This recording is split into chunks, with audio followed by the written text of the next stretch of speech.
For this next video, we want to talk about cell properties and formatting the cell. So when we click here on this link, it brings us to this tab where we discuss the position and property of cells.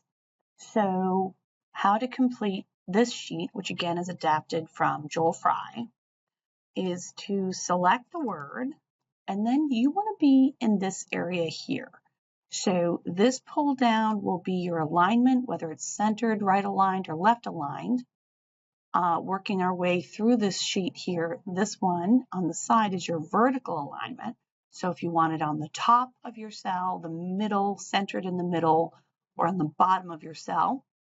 And this can work both ways too. You can say top and left.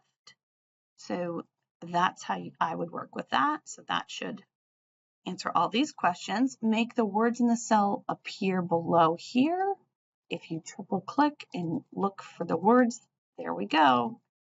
Hint, change my color. So to change the color of your text, you will click here, which is the same as make each word the same color here. So they're asking you to select each word and change the text color. And then this one is one that